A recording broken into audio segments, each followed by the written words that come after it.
The IMF World Bank Spring Meetings on Tuesday featured the IMF World Economic Outlook report, which downgraded growth for the globe due to trade tensions. Joining us now from Washington, D.C. with more on this matter is Arise Business Correspondent Rotus Oddiri. Rotus, good morning. Rotus, morning, I see Dr. you now. Abati. Good morning. You are enjoying on our behalf. Good morning. Yes, indeed. Tell us about the economic World Economic report, Outlook report. Yeah, that's what they Yes, call it. and good morning to all our and good morning to all our viewers. Good morning to our YouTube followers as well. Yeah, so look, I mean, Dr. Abati, you've previewed this. Adefemi has, Vimbai has. Everybody knows what was to be expected with this report, and that's pretty much a downgrade because of the impact of tariffs on demand by raising costs of trades around the world. But I think we should start with oil. The IMF is looking at sub-$70 oil for 2025 and 2026. I mean, you're looking at $66.98 or so for 2025 and then $62 or so for 2026, right? And they said it was a hypothesis, not really a forecast, but it falls in line with what we've seen from Morgan Stanley, Goldman Sachs, and pretty much everyone else that sees lower oil. And that has an impact on everyone, like Nigeria. Every time we cover oil, we put Nigeria's budget benchmark for the price at $75, right? This is going to impact everyone. Saudi Aramco, the record dividends that they paid to the Saudi kingdom in 2023 was due to higher oil prices. They will be impacted. Iraq, Iran, Libya, everybody. So, I mean, but then still, lower oil prices are a tax cut for everyone else. Scott Bessent likes them.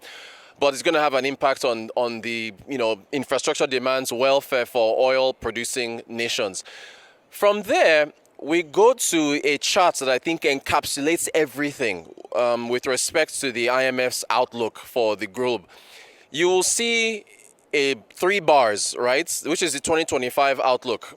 And there's a dark bar to your left, which is the April 2nd outlook after Liberation Day, when Trump announced those global tariffs. And that is, you can see how low that is.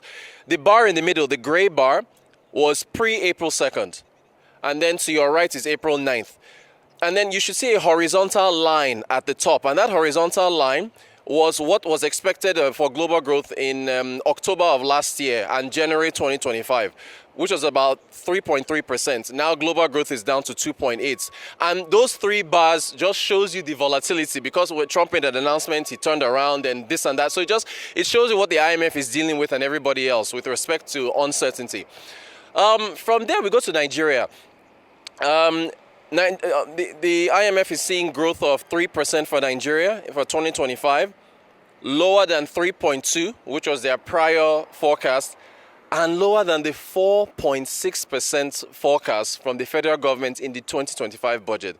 So Nigeria is facing some headwinds, like everyone else, right? You had $75 benchmark for oil. Oil is way lower than that.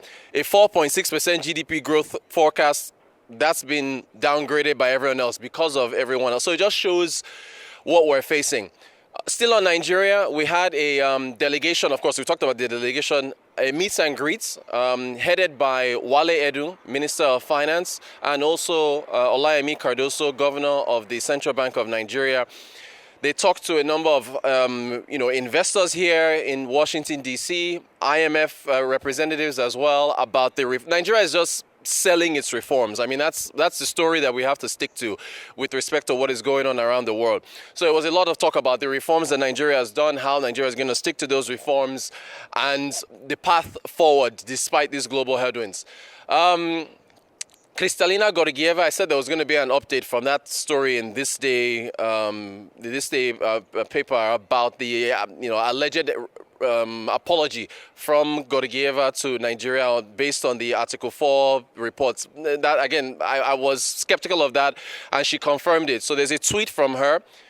Georgieva, who is the managing director of the IMF, you see pictures with her and Cardoso, Wale Edu, and Nigeria's delegation. But in her tweet, she says specifically that it was great meeting Wale Edun. It was great meeting Governor Cardoso. And we agreed that while Nigeria has made some strong reforms that is putting it on a fiscal solid path, there still needs to be more spending that needs to be done for welfare transfers and more inclusive growth.